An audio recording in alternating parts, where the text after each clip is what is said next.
চোখ বন্ধ করবেন, আজকে বাসায় গিয়ে ঘুমানোর সময় দোয়া দরুদ পড়ে চোখটা বন্ধ করে ভাববেন আদনান ভাই কথাটা বলে গেছে, একটু ভাবি। এইটুক যদি ভাবতে পারেন আজকে বাসায় গিয়ে, আজকে ওয়াজ আমার সফল ইনশাআল্লাহ। এই যে 200 কিলো আসছি, আবার 200 কিলো যাব, ইনশাআল্লাহ সফল। কি ভাববেন প্রিয় ভাই? আমিও কিন্তু তরুণ, আমি কিন্তু বুড়া হয়ে যাই নাই। বুড়া হয়ে গেছি এখনো? আচ্ছা, আপনিও তরুণ। তরুণরা একটু ভাবি, চোখ বন্ধ করে ভাববেন যে আল্লাহ পাক আপনাকে সৃষ্টি করেছিলেন আল্লাহর ইবাদত করার জন্য। সূরা জারিয়াত 56 নম্বর আয়াত, ওয়া মা খালাকতুল জিন্না ওয়াল ইনসা ইল্লা লিয়াবুদুন।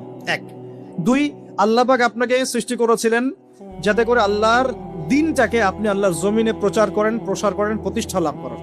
এই দুইটা আপনার কাজ ছিল। এখন আপনার বয়স হয়ে গেছে 30 বা 25, ধরে নেন যে আপনার হায়াত 60 বছর, তার মানে আপনার জীবনে বাকি আছে এখন 30 বছর। এই যে 30 বছর আপনি নষ্ট করেছেন বা চলে গেছে, চোখ বন্ধ করে চিন্তা করবেন এই 30 বছরে কত ওয়াক্ত নামাজ পড়েছেন, কতদিন রোজা রেখেছেন, এই 30 বছরে 30টা আয়াত আপনি পড়েছেন কিনা, এই 30 বছরে 30টা সূরা আপনি শিখেছেন কিনা, 30 বছরে আপনি 30টা ইসলামিক বই পড়েছেন কিনা, আপনি নবীর 30টা হাদিস পড়েছেন কিনা, 30 দিন জামাতের সাথে নামাজ পড়েছেন কিনা, 30 দিন দিনের দাওয়াত দিয়েছেন কিনা, 30টা দিন দান সৎকা করেছেন কিনা। আমি খুব বেসিক কথা বলছি, আমি বলিনি আপনি 30 দিন 30টা যুদ্ধ করেছেন কিনা, এই কথা বলিনি। আমি আপনাকে বেসিক কথা বলছি, একদম বেসিক প্রাইমারি কথা। আপনি 30 দিন নামাজ পড়েছেন কিনা, 30টা রোজা ঠিক মতো রাখছেন কিনা, আপনি কি 30 বার মেয়েকে দেখে চোখ নামাতে পেরেছেন কিনা, আপনি কি 30টা সূরা শিখেছেন কিনা,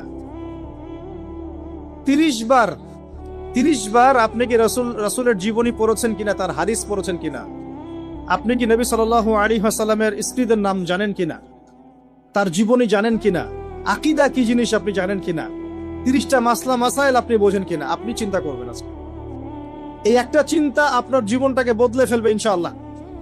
এই একটা চিন্তাই যথেষ্ট আপনার জীবনকে বদলে ফেলার জন্য। এই চিন্তাটা আরেকভাবে করবেন, এটা ভাবার পরে আপনি চোখটা খুলবেন, চোখটা খুলে সাদা কাগজ নিয়ে বসবেন, উঠে বসবেন, বসে আপনি লিখবেন। এই যুব ভাই শোনেন, বসে আপনি লিখবেন। কি লিখবেন? আপনি লিখবেন এই 30 বছরে আপনি কতগুলো গুনাহ করেছেন, আপনার মনে পড়ে কি কি। হয়তোবা, আমি দোয়া করি যেন এমনটা না হয়, তবে হয়তোবা আপনি খুঁজে পাবেন এই 30 বছরে আপনি বেনামাজি ছিলেন, হয়তোবা। দাঁড়ান, 2 আপনি হয়তো দেখবেন আপনি অনেক দিন রমজানের রোজা রাখেন নাই। আপনি দেখবেন হয়তো আপনি দান সদকা তো করেন নাই, রিকশাওয়ালাকে থাপ্পড়ও দিয়েছেন। আপনি হয়তো দেখবেন যে হলে সিট বুকিং এর জন্য হকি স্টিক নিয়ে মারামারি করেছেন। আপনি হয়তো দেখবেন যে 30 বছরে 30টা মেয়ের সাথে সম্পর্ক করা শেষ। আপনি হয়তো দেখবেন যে আপনি অলরেডি পতিতলায় ভিজিট করে চলে আসছেন। আপনি 30 দিন, এই 30 বছরে 30 বার কমপক্ষে এই মাদকের আসরে বসেছিলেন, এবং 30 বছরের বহু সময় আপনি অনলাইনে নষ্ট করেছেন, গোপনে পাপ করেছেন, হ্যাঁ, আরো অনেক কিছুই করেছেন। আপনি হয়তো এটা খুঁজে পাবেন। মিথ্যা বলেছেন, প্রতারণা করেছেন, মাপে কম দিয়েছেন, অন্যের উপর অত্যাচার করেছেন। আপনি আপনার যৌবনকে কাজে লাগিয়ে, এই শক্তিটাকে কাজে লাগিয়ে আপনি ইসলামের বিরুদ্ধাচরণ করেছেন, হয়তো এটাও পাবেন। এই একটা চিন্তা যদি করতে পারেন, এখন আপনার সামনে এখন রাস্তা দুটা। আপনার বাকি বয়স আছে এখন 30 বছর। ওয়াল আসরি, সময়ের কসম। আপনার সময়, আপনার জীবনের সময়টাকে মূল্যায়ন করতে হবে। সময়ের কসম, হয় যদি আমার 30 বছর বাকি থাকে, এখন এই বাকি যে আছে কিনা আমিও জানি না, কেউ জানে? অনিশ্চিত পরীক্ষার হল, কেউ জানে না খাতা কখন কেড়ে নেওয়া হবে। আর এটা কারাগারের জীবন, মানে কারাগারে বসে কেউ নিজের মন গড়া পদ্ধতিতে চলতে পারে না, যেরকম রুটিন সেরকম চলতে হয়।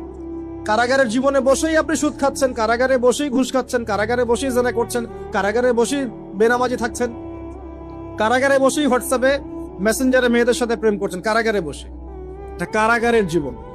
কারাগারের জীবন যদি বাকি থাকে আর 20-30 বছর, আপনার সামনে এখন রাস্তা 3টা। 1, আপনি কি গতানুগতিক যেভাবে চলেছেন সেভাবেই শেষ করবেন জীবনটা?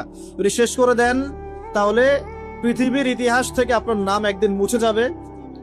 আপনি একাই কবরে শুয়ে থাকবেন, আপনার আত্মা ইল্লিনে না গিয়ে সিজ্জিনে চলে যাবে। পৃথিবীর কোনো মানুষ আপনাকে মনে রাখবে না, আপনি একাই আযাব ভোগ করতে থাকবেন, কেউ আপনাকে বাঁচাতে আসবে না। শেষ। এবং এই আযাব একবার শুরু হলে কোনোদিনও শেষ হবে না, কোনোদিনও না। কবরেও, হাসরেও, বারজাখেও এবং আপনার জাহান্নামেও। এটা একটা অপশন। 2 নম্বর অপশন, আপনি নিজেকে সংশোধন করলেন, সংশোধন করে গতানুগতিক মুসলিম হলেন। গতানুগতিক মুসলিম কেমন? হ্যাঁ, তওবা করেছি, এখন আমি মাশাআল্লাহ 5 ওয়াক্ত নামাজ টুকটাক পড়ার চেষ্টা করি, আমি মিথ্যা কথা বলি না, আমি হালাল খাওয়ার চেষ্টা করি, হ্যাঁ, আমি পার্ট টাইম কিছু দাওয়াতি কাজ করি, এবং আমি আমার পরিবার নিয়ে সুখে শান্তিতে বসবাস করার চেষ্টা করছি। আমি কোনো ঝুঁকির মধ্যে যাই না, ঝুঁকিতে যাই না। মানে আমি সৎ কাজেও আদেশ করি, কিন্তু ঝুঁকিতে যাই না। মানে কোনো কিছু, এমন কোনো কিছু করি না যাতে আমার উপর কোনো বিপদ আসবে, এটাতে আমি যাই না। এটা গতানুগতিক মুসলিম চলছে। আর একটা হচ্ছে সমাজ পরিবর্তনকারী মুসলিম। এরা কেমন? এরা নিজেরা তো জ্ঞান অর্জন করেই এবং জ্ঞান অনুযায়ী আমলও করে, তারা সৎ কাজে আদেশও করে, একই সাথে অসৎ কাজে নিষেধও করে। সত্যটাকে নির্ভীকতার সাথে, সাহসিকতার সাথে, হিকমার সাথে সবার সামনে উপস্থাপন করে, আল্লাহর কাছে দোয়া করে এবং সমাজটাকে পরিবর্তন করে ফেলার চেষ্টা করে। এরা হচ্ছে আহসান, সবচেয়ে উত্তম শ্রেণী। কিভাবে বললাম উত্তম শ্রেণী? নবীজি বলছেন তোমাদের সামনে একটা জামানা আসবে, এটাও শেষ জামানা হাদিস। তোমাদের সামনে একটা জামানা আসবে, জামানা সবরিন, কঠিন সবরের জামানা। ঈমান ধরে রাখা হাতে জ্বলন্ত আগুন ধরে রাখার মতো হবে। ওই সময় যদি তোমরা কেউ আমার সুন্নতের উপর অটল থাকতে পারো, আমার মৃত সুন্নতকে আবার জীবিত করতে পারো, তাহলে 50 জন শহীদ সাহাবীর নেকি পাবে ইনশাআল্লাহ। এরা সমাজ পরিবর্তনকারী মানুষ। আর ইতিহাসে যারা সমাজ পরিবর্তনকারী মানুষ, তাদের জীবনে পরতে পরতে বিপদ আপদ বলা মুসিবত আসবেই।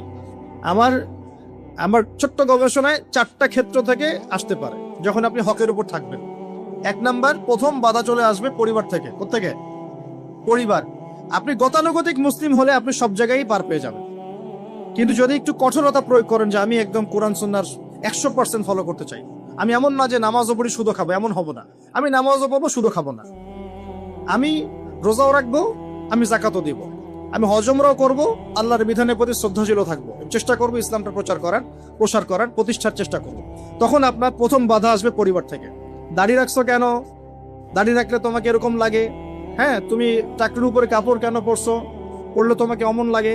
আগে তো গিটার বাজাইতা, আগে তো গান গাইতা, আগে মেয়ে নিয়ে থাকতা, ভালো ছিল, এখন কেন সারাদিন বই নিয়ে পড়ে থাকো, ইসলামিক বই নিয়ে পড়ে থাকো, নামাজ নিয়ে পড়ে থাকো? হ্যাঁ, কি পরিবর্তন হলো! বাবা মার টেনশন, এখন পিতামাতার টেনশন। কেউ কেউ এরকম অ্যাডভার্টাইজ বানিয়ে টিভিতে দেখাচ্ছে, এগুলা দেখেন নাই? আগে ছেলে ভালো ছিল, হঠাৎ করে কি পরিবর্তন হয়ে গেল। হ্যাঁ, সুবহানাল্লাহ। আল্লাহর পথে ফিরে আসা মানুষের ক্রাইটেরিয়া গুলো মেনশন করে করে বলছে, এগুলো দেখা গেলে যোগাযোগ করবেন স্থানীয় কর্তৃপক্ষের সাথে, ওই ছেলের মধ্যে সমস্যা আছে। আস্তাগফিরুল্লাহ, আস্তাগফিরুল্লাহ। একজন ব্যক্তি গিটার বাজাতো, গান গাইতো, মাদকের সাথে ছিল, মেয়ে নিয়ে ফুর্তি করতো, সেখান থেকে এসেছে নামাজ পড়ছে, এই জন্য কি হয়ে যাবে? এখন সে মাশাআল্লাহ কোরআন তেলাওয়াত করছে, কোরআন বোঝার চেষ্টা করছে, আলেম ওলামার কাছে গিয়ে পরামর্শ করছে, হাদিস পড়ছে, এই জন্য কি সে ঠিক আছে? পশ্চিমারা যা গিলায় আমরা তাই গিলি। পশ্চিমারা যা গিলায় আমরা তাই গিলবো কেন? ওদের কাছে কিসের জ্ঞান আছে? পশ্চিমাদের কাছে কোরআনের জ্ঞান আছে, হাদিসের জ্ঞান আছে। ও সিলেক্ট করে দিবে। আশ্চর্য একটা ব্যাপার। কোরআন এবং সুন্নাহর চর্চা যদি মুসলিমরা করে, তাহলে কি তারা সন্ত্রাসী হয়ে যাবে? ওরা তো চাইবেই যেন আমরা এই কাজগুলো না করি। ওরা তো চাইবেই যাতে আমরা কোরআন সুন্নাহর চর্চা না করি। ওরা যা বলে সেই ভাষায় আমরা কথা বলা শুরু করেছি। ওরা বলছে, একটু পরে আমি বুঝাচ্ছি আপনাদেরকে, ওরা বলেছে যে জ্ঞান সেটাই, ভালো করে বোঝেন, জ্ঞান সেটাই যেটা পরীক্ষা নিরীক্ষা, যুক্তি বিজ্ঞান, দর্শন দিয়ে লাভ করা যায়। আর আমরা বলছি আল্লাহর ওহী হচ্ছে চূড়ান্ত জ্ঞান। আল্লাহর ওহী কি? চূড়ান্ত জ্ঞান। এই যে জ্ঞানতাত্ত্বিক পার্থক্য, ওরা যা দেখে না তাতে বিশ্বাস করে না, এই কারণে তারা জিনে বিশ্বাস করে না, আত্মায় বিশ্বাস করে না, আল্লাহ বিশ্বাস করে না, ফেরেশতায় বিশ্বাস করে না, পরে আগের আসমানি কিতাবে বিশ্বাস করে না, নবী রাসূলে বিশ্বাস করে না, কবরের আযাব, জান্নাত জাহান্নাম, মিজান, পরিসিরাত কোনো কিছু বিশ্বাস করে না। কেন করে না? ওদের এপিস্টেমোলজি হচ্ছে, জ্ঞানতাত্ত্বিক দর্শন হচ্ছে যা দেখি না বিশ্বাস করি না। আর ওই দর্শনটা আমরা কাট পেস্ট করে নিয়ে আমাদের ছোট ছোট বাচ্চাদেরকে এখন গিলাচ্ছে এইগুলো। এখন ওই দর্শন কেন ফলো করব আমরা? আমাদের দর্শন হচ্ছে চূড়ান্ত জ্ঞান কার পক্ষ থেকে আসে? আল্লাহর পক্ষ থেকে আসে। আল্লাহ যা সত্য বলেছেন তাই সত্য, আল্লাহ যা মিথ্যা বলেছেন তাই মিথ্যা। আল্লাহর ওহী চূড়ান্ত সত্য মিথ্যার মানদণ্ড, মানুষের যুক্তি বিজ্ঞান দর্শন নয়। এই জায়গায় তো পার্থক্য, সে করেই তো পার্থক্য। এই জ্ঞানতাত্ত্বিক সংজ্ঞায় পার্থক্য বলেই তো আপনাকে ডারউইনের মতবাদ পড়াচ্ছে, কারণ সে তো বিশ্বাসই করে না যে মানুষকে আল্লাহ সৃষ্টি করেছে। আর আমরা বিশ্বাস করি আদম আলাইহিস সালামকে সৃষ্টি করেছেন কে? অতএব এই মতবাদের আমাদের কোনো প্রয়োজন নাই, কারণ আমরা তো জানি কোরআনে আল্লাহ পাক এটা বলেছেন। যে জানে না, যার কাছে কোরআন নাই, যার কাছে হাদিস নাই, তার ওই মতবাদের প্রয়োজন আছে, আমার তো নাই। ওরা যা বলে আমরা তাই গেলার চেষ্টা করি। ওরা এগুলো সংজ্ঞা শিখিয়ে দিয়েছে যে মুসলিম যুবকরা এরকম এরকম করলে তারা খারাপ হয়ে যাবে, এখন ব্যাস এটা প্রচার করা হচ্ছে। আশ্চর্য বিষয়। আমরা তো চাইবো প্রত্যেক ঘরে ঘরে কোরআনওয়ালা মানুষ তৈরি হোক, হাদিসওয়ালা মানুষ তৈরি হোক, নামাজি হয়ে যাক সবাই, তাহলে সমাজে শান্তি আসবে। একজন নামাজি ব্যক্তি বেশি ভদ্র হয় না বেনামাজি ভদ্র হয়? বলেন। নামাজ মানুষকে শৃঙ্খলা শেখায় না, কোরআন মানুষকে মানবতা শেখায় না। কোরআন সুন্নাহর কোনো জায়গায় কি বলা আছে নিরপরাধ কোনো মানুষকে হত্যা করতে হবে? বরং আমি তো একটা আয়াত বললাম, কেউ যদি একজন মানুষের জীবন বাঁচায়, সূরা মাইদা আল্লাহ পাক বলছেন, কেউ যদি একজন মানুষের জীবন বাঁচায় সে যেন পুরো মানব জাতিকে বাঁচালো, বলি আলহামদুলিল্লাহ। আর কেউ যদি কোনো মানুষকে অন্যায়ভাবে হত্যা করে সে যেন পুরো মানব জাতিকে হত্যা করে। প্রিয় ভাইরা, একটা কথা খালি বললাম এখানে, যে সময়টাকে মূল্যায়ন করতে আল্লাহ পাক আপনাকে পরামর্শ দিয়েছেন। এখন আপনার সামনে সবচেয়ে বেস্ট অপশন কোনটা? আপনি পাপগুলোর লিস্ট করে 2 রাকাত নামাজ পড়বেন, সুন্দর করে ওযু করে চোখের পানি ছেড়ে দিয়ে আল্লাহকে বলবেন, আল্লাহ এই 30 বছর আমি যত পাপ করেছি, যত পাপ আল্লাহ করেছি, জেনে করেছি না জেনে করেছি, বুঝে করেছি না বুঝে করেছি, প্রকাশ্যে করেছি গোপনে করেছি, যত পাপ আল্লাহ হয়েছে আমার দ্বারা, আল্লাহ তুমি সমস্ত পাপকে মাফ করে দাও। বলবেন আল্লাহুম্মা গফিরলি মা কদ্দামতু ওয়া মা আখখারতু ওয়া মা আসরারতু ওয়া মা আ'লানতু ওয়া মা আনতা আ'লামু বিহি মিন্নি আনতাল মুকদ্দিম ওয়া আনতাল মুআখির ওয়া আনতা আলা কুল্লি শাইইন কাদির। এটা একটা দোয়া। অথবা বলবেন আল্লাহুম্মা আনতা রাব্বি লা ইলাহা ইল্লা আনতা খালাকতানি আনা আবদুকা ওয়া আনা আলা আহদিক ওয়া ওয়া'দিকা মাস্তাতা'তু আউযু বিকা মিন শাররি মা صنعت أبوء لك بنعمتك علي وأبوء بذنبي فاغفر لي فإنه لا يغفر الذنوب إلا أنت। এটাও পারেন না, বলবেন আল্লাহুম্মা ইন্নী যালামতু নাফসি যুলমান কাসীরান ফাগফির লি মাগফিরাতান মিন ইনদিকা ওয়ারহামনি ইন্নাকা আনতাল গফুর। এটাও পারেন না, বলবেন রব্বিগফিরলি রব্বিগফিরলি। এটাও পারেন না, বলবেন রব্বিগফির ওয়ারহাম ওয়া আনতা খায়রুর রাহিমিন। রব্বিগফির ওয়ারহাম ওয়া আনতা খায়রুর রাহিমিন। আমার সাথে বলেন রব্বিগফির ওয়ারহাম ওয়া আনতা খায়রুর রাহিমিন। এতটুকু অন্তত বলবেন, বলে চোখের পানি ছেড়ে দিয়ে আপনি তওবা করবেন ইনশাআল্লাহ তাআলা। আল্লাহ পাক কি বলছেন শোনেন। আল্লাহ পাক বলছেন সূরা ফুরকানের শেষের দিকে, আল্লাহ পাক বলছেন ইল্লা মান তাবা, যে ব্যক্তি তওবা করে ফিরে আসবে, ওয়া আমানা এবং ঈমান নিয়ে আসবে, ওয়া আমিলা আমালান সালিহান এবং সৎ আমল সম্পাদন করা শুরু করবে, মানে এরপর আর খারাপ কাজ করবে না, বাকি জীবন ভালো কাজ করবে। আল্লাহ পাক বলছেন উলাইকা আল্লাযীনা উলাইকা ইল্লা মান তাবা ওয়া আমানা ওয়া আমিলা আমালান সালিহান ফাউলাইকা ইউবাদদিলুল্লাহু সাইয়্যাতিহিম হাসানাত। এরাই সেই ব্যক্তি, এরাই সেই সব মানুষ যাদের সমস্ত গুনাহকে আল্লাহ পাক নেকি দিয়ে পরিবর্তন করে দেবেন ইনশাআল্লাহ। শুধু গুনাহ মাফ করে দিবেন না, আল্লাহ পাক বলেছেন শুধু গুনাহ মাফ করব না, যদি গুনাহ হয় থাকে 1 কোটি, আল্লাহ পাক 1 কোটি নেকি দিয়ে পরিবর্তন করে দিবেন। কিসের অপেক্ষা তাহলে? এখন আজকে এখন অপেক্ষা হবে? আজকে রাত্রে ইনশাআল্লাহ তওবা করে, এখনই তওবা করে ফেলবো ইনশাআল্লাহ। ওয়াজ শুনে বাসায় গিয়ে জায়নামাজে বিছিয়ে 2 রাকাত নামাজ পড়ে খাস তওবা করে, এভারেজ মুসলিম হওয়ার তওবা করব না। কিরকম মুসলিম হওয়ার তওবা করব? যে মুসলিমরা সমাজ পরিবর্তন করে দিয়েছে ওই মুসলিম হওয়ার চেষ্টা করবো ইনশাআল্লাহ। এটা করতে গেলে কি লাগবে? ফার্স্ট অফ অল আপনাকে জ্ঞান অর্জন করতে হবে। কি করতে হবে? প্রচুর পড়াশোনা করতে হবে। জ্ঞানের বিপ্লব চাই, জ্ঞানের পুরো বিপ্লব চাই। তারপরে বেশি বেশি নেক আমল করতে হবে নবীর সুন্নাহ অনুযায়ী। এরপর হালাল খাইতে হবে। তারপরে আদর্শ পরিবার করতে হবে, নিজের পরিবারে পর্দা সালাত কায়েম করতে হবে। তারপরে সমাজে সৎ কাজে আদেশ করবেন, অসৎ কাজে নিষেধ করবেন। এই যে মানব কল্যাণমূলক কাজ করবেন, সবার সাথে ঐক্যবদ্ধ থাকবেন, বিভক্ত হবেন না, সবার কল্যাণ চাবেন, কারো অকল্যাণ চাবেন না, কারোর সাথে হিংসা বিদ্বেষ গীবত তহমতের মধ্যে যাবেন না, সমালোচনা সংস্কৃতির মধ্যে যাবেন না। আল্লাহওয়ালা আত্মশুদ্ধিওয়ালা মানুষের কাছে থাকবেন, পলিটিশিয়ানদের সাথে ভালো সম্পর্ক রাখবেন, তাদেরকে নিয়ে দিনের কাজ করবেন, তাদেরকে বাদ দিয়ে দিনের কাজ করবেন না, তাদেরকে নিয়ে দিনের কাজ করবেন। এবং তাদের মধ্যে যারা সৎ, যারা তাদেরকে ভোট দিবেন। সমস্যা কি? ডেমোক্রেসি 100% ইসলামিক পদ্ধতি কিনা সেটা পরের প্রশ্ন। এখান থেকে আপনি এখন বের হতে পারছেন না, তার মানে এখান থেকে স্কিপ করা আপনার পক্ষে পসিবল হচ্ছে না। তাহলে যে ব্যক্তি সৎ তাকে কমসে কম নিযুক্ত করেন। সমস্যা কোথায়? তার দ্বারা কিছুটা হলেও তো উপকার হবে। মানে নাই মামার চেয়ে তো কানা মামা ভালো নাকি? খেলাফত তো কায়েম করতে পারছেন না, পারছেন? তাহলে যে পদ্ধতির মধ্যে তুলনামূলক কিছু সৎ মানুষ আছে ওই মানুষগুলোকে নিয়ে আসেন, সমস্যা কোথায়? ইনশাল্লাহ তারাও দিনের জন্য কাজ করবে, আমরা একটা ঐক্যবদ্ধ জাতি হিসেবে বিশ্বের বুকে মাথা তুলে দাঁড়াবো ইনশাআল্লাহ তাআলা। ইনশাআল্লাহ আমি খুব স্বপ্ন দেখি, আমি খুব আশা পোষণ করি। আর স্বপ্ন দেখতে হয়, স্বপ্নই আপনাকে ঘুমাতে দিবে না। স্বপ্ন কি? স্বপ্ন দেখতে হয়, স্বপ্ন নিয়েই তো মানুষ বাঁচে। একটা উন্নত জাতি গঠনের এবং সব দিক থেকে সমৃদ্ধ একটা দেশ গঠনের স্বপ্ন আমরা সবাই দেখবো, কেন দেখবো না? এই স্বপ্ন নিয়ে আমরা বাঁচবো, ইসলামিক ভাবে গড়বো, যাতে বিশ্বের বুকে আমাদের দেশটা মাথা তুলে দাঁড়াতে পারে ইনশাআল্লাহ। মাথা তুলে দাঁড়াবো মানে কাতার একটা ছোট্ট কান্ট্রি না, ঢাকা শহরের সমানও হয়তো না কাতার, এত ছোট কান্ট্রি। এই ছোট্ট একটা কান্ট্রি সারা বিশ্বের বড় বড় অ্যাফেয়ার্স এর মধ্যে মাথা ঢুকাচ্ছে। এবং এখন শয়তান দুই ভাগে বিভক্ত, মিনাল জিন্নাতি ওয়ান নাস, মানুষের মধ্যেও আছে আর জিনদের মধ্যে আছে। এখন জিন শয়তান কিন্তু প্রচুর। আপনারা এই বিষয়টা একটু সতর্ক থাকবেন।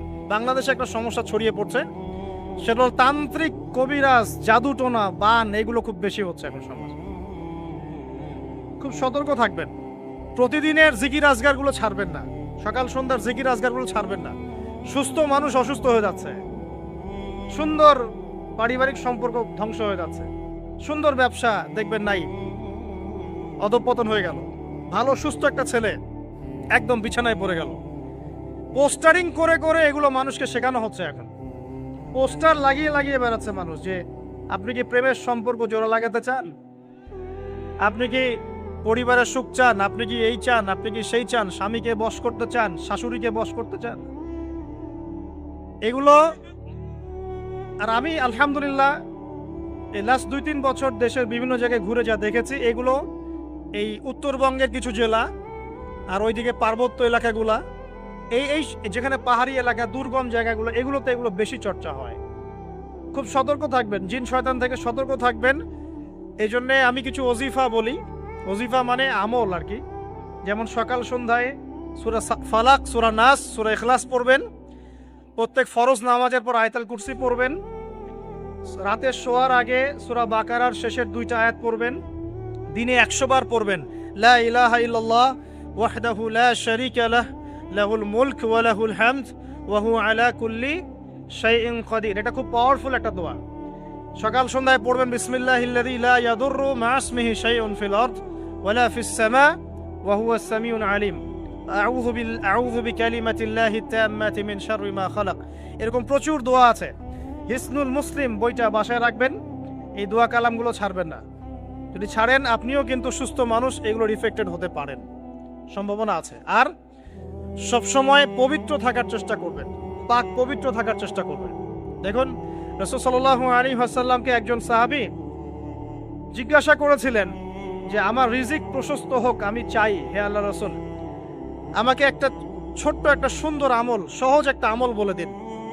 নবী সাল্লাল্লাহু আলাইহি ওয়াসাল্লাম এক সাহাবীকে বলেছেন আত্মীয়তার সম্পর্ক বজায় রেখো, আত্মীয়তার সম্পর্ক বজায় রেখো, তাহলে রিজিক প্রশস্ত হবে। আর এক সাহাবীকে বলেছেন সবসময় পবিত্র থেকে ওযু অবস্থায় থাকার চেষ্টা করো, রিজিক বাড়বে ইনশাআল্লাহ। এই আমলগুলো কি খুব কঠিন? আল্লাহ আমাদের করার তৌফিক দান করুন। প্রিয় ভাইরা, যেটা বলছিলাম, দেখুন দিনের দাওয়াত, দিনের প্রচার প্রসার আর ইকামত এক জিনিস নয়, প্রতিষ্ঠা এক জিনিস নয়। প্রতিষ্ঠা না হওয়া পর্যন্ত কিয়ামত হবে না, এটাও বলে দিলাম ইনশাআল্লাহ। এখন আসেন, আল্লাহ রাব্বুল আলামিন আমাদের পিতাকে সৃষ্টি করে নাম শিক্ষা দিলেন, তাহলে সেজদা যে করা হলো কিসের বদৌলতে? দৈহিক শক্তির বদৌলতে না জ্ঞানের মানদণ্ডে? কোনটা?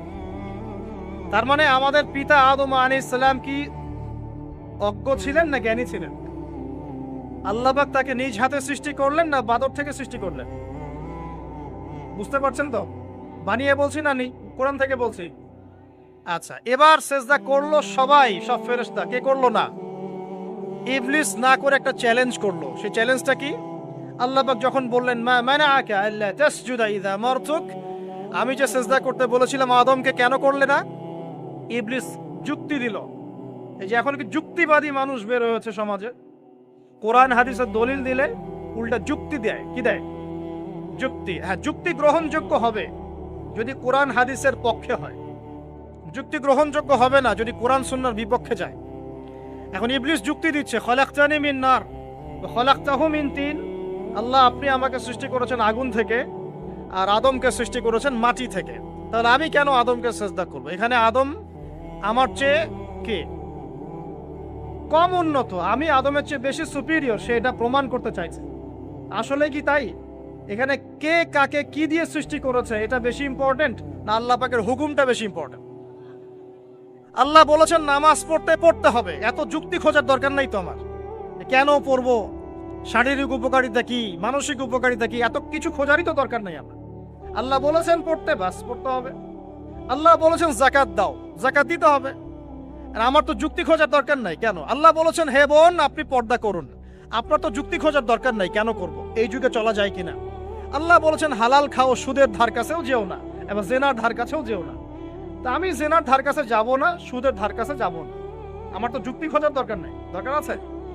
এখন এই বিনা যুক্তিতে বিনা বাক্য ব্যয়ে আপনি যখন কোরআন এবং হাদিসকে মানতে যাবেন, তখন কিছু মানুষ, কিছু সোকল বুদ্ধিজীবী আছে, এরা আপনাকে বলে দিবে আপনি মৌলবাদী মানুষ। মৌলবাদ কথাটার অর্থ কি? মানে আপনি কোরআন এবং হাদিসের মূল নীতিগুলো মেনে চলেন, এটাই তো নাকি? এখন কোরআন এবং হাদিসের মূল নীতি কেউ মেনে না চললে কি মুমিন থাকতে পারবে কিনা, মুসলিম থাকতে পারবে কিনা? থাকতে পারবে? তাহলে শব্দটা তো ভালো, শব্দের মধ্যে খারাপ কি আছে? পশ্চিমাদের আদলে গড়া এই যে পুরো মিডিয়া, এখন পুরো বিশ্বটাই পশ্চিমাদের আদলেই গড়া। বিশ্বের প্রতিটা ডিপার্টমেন্ট, মিডিয়া বলেন, সংস্কৃতি বলেন, অর্থনীতি বলেন, রাজনীতি বলেন, সবগুলো ডিপার্টমেন্ট পশ্চিমাদের আদলে গড়া হয়েছে। এখন ওদের আদলে গড়া এই বিশ্বে ওরা যে শব্দগুলো শিখিয়ে দেয় মানুষ সেগুলোই বলা শুরু করে। ওরা শিখিয়ে দিল, একটা ছেলে গান বাজনা করতো, হ্যাঁ গাঁজা খেত, মেয়ে নিয়ে ঘুরতো, তখন ভালো, তখন সে ছিল প্রগতিশীল। আর যখন এই ছেলেটা তওবা করে ফিরে আসলো, নামাজ পড়া ধরলো, দাড়ি রাখা শুরু করলো, হ্যাঁ মাশাআল্লাহ কোরআন সুন্নাহ গবেষণা করা শুরু করলো, দিনী বই পুস্তক পড়া শুরু করলো, এখন তাকে বানিয়ে দিবে ঘুরিয়ে ফিরিয়ে মৌলবাদী বানিয়ে দিবে কোন ক্ষেত্রে। আর যদি মুখ দিয়ে কোনোদিন বলে ফেলছে যে আল্লাহ পাকের জমিনে দিন আল্লাহর নবী কায়েম করেছেন দাওয়াত এবং জিহাদের মধ্য দিয়ে, যদি এই শব্দ কোনোদিন মুখ দিয়ে বের হয়ে গেছে, ব্যাস খারেজি মেরে দিবে।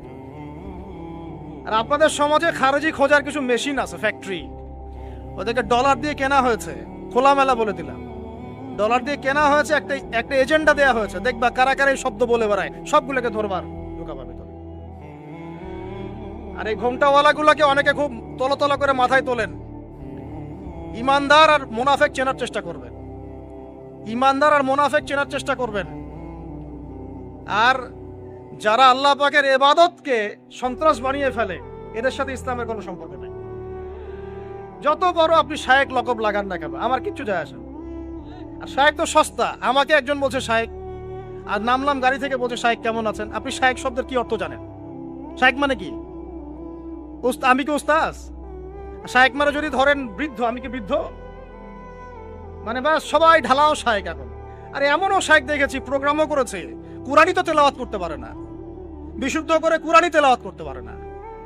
কোরআনের মদ মাখরাজ তাজবিদ এগুলো ঠিক হচ্ছে না, কোথায় ইখফা কয়, কোথায় গুন্না হয়, কোথায় টানতে হয়, কোথায় টানতে হয় না, কোন অক্ষরের উচ্চারণ কেমন, এতটুকুই জানছে না।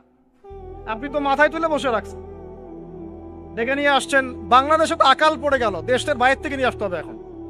বাংলাদেশে তো আকাল পড়ে গেছে আলেম ওলামার, সুবহানাল্লাহ।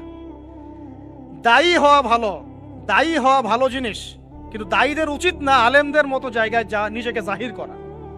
দায়ী আর আলেম এক জিনিস নয়। দায়ী হওয়া ঠিক আছে, আপনি দাওয়াতে কাজ করেন না, সমস্যা কোথায়? নিজেকে আলেম পরিচয় দিচ্ছেন কেন? এত বড় আলেম আমি, বাহাসে আসো, আমার সাথে বসো। বাহাসের কি বোঝেন আপনি? বড় বড় বাহাসের কিতাবগুলো তো পড়তে দিলেই পড়তে পারবেন না। এবারত সামনে খুলে দেওয়া মিশকাতুল মাসাবি পড়তেই পারবে না, এবারতই তো পড়তে পারবে না।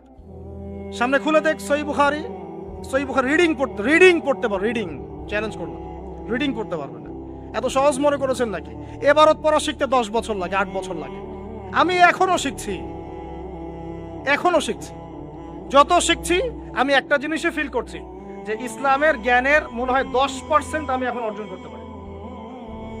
আর আপনারা আমাকে নিয়ে এত মাতামাতি করেন কেন? বড় বড় ওলামায়ে কেরামদেরকে নিয়ে এসে ওয়াজ শুনবেন, খোলামেলা বলছি, বড় বড় ওলামায়ে কেরামদেরকে নিয়ে ওয়াজ শুনবেন। আল্লামা তকি উসমানের নাম শুনেছেন? মানুষ নামই শোনে নাই। জগৎ বিখ্যাত একজন আলেম, নাম শুনেছেন? শুনেন নাই? বড় বড় ওলামায়ে কেরাম, মানে যাদের কাছে কোরআন, হাদিস, উসুল, ফিকহ, আকীদার গভীর জ্ঞান আছে, এই ওলামায়ে কেরাম এবং তাদের ছাত্রদেরকে নিয়ে এসে ওয়াজ শোনেন। আমাদের কাছ থেকে কি পাবেন? দাওয়াত। ওই যে বললাম দাওয়াত, ভাই নামাজ পড়েন, যাকাত দেন, সুদের কাছেও যায়েন না, জেনার কাছেও যায়েন না। এখন ইকামত কে করবে? প্রতিষ্ঠা আপনাকে করতে হবে। আপনার দায়িত্ব আছে কি নাই? দায়িত্ব নাই? সব কি আমাদের বা দায়ীদের, আলেমদের, এই ইমাম সাহেব সবাই তাদের দায়িত্ব? ব্যক্তিগতভাবে আমাদের দায়িত্ব নাই? তাহলে ভাই একটু আমার সাথে নিয়াত করতে পারি কি, আগামী রমজান আসার আগেই পুরা কোরআনটা অন্তত একবার পড়ে শেষ করবো ইনশাআল্লাহ, অর্থ সহ পড়বো ইনশাআল্লাহ। হাদিসের মধ্যে সহজ সহজ হাদিসের বইগুলো কমপক্ষে পড়বো ইনশাআল্লাহ। বাসায় মেশকাত বই আছে, মেশকাতুল মাসাবি বই আছে, রিয়াদুস সালেহিন বই আছে, বুলুগুল মারাম আছে, ফয়জুল কালাম আছে। আল্লাহর ওয়াস্তে বইগুলো কিনেন, এগুলো প্রাথমিক বই। একদিনের ওয়াজ শুনে আপনি কি করবেন বলেন? এই ওয়াজ করে যাচ্ছে 1 ঘন্টা 1.5 ঘন্টা, মনে করেন কি করবেন ওয়াজ শুনে? আপনি যদি নিজেকে পরিবর্তন না করতে পারেন। পরিবর্তন করতে হবে কিনা ভাই? কথা রাগ করছেন নাকি? একটু রাগ কইরেন, সমস্যা নাই, কারণ ইনশাআল্লাহ এখন থেকে সব খোলামেলা কথা হবে, কারো ভালো লাগুক আর না লাগুক।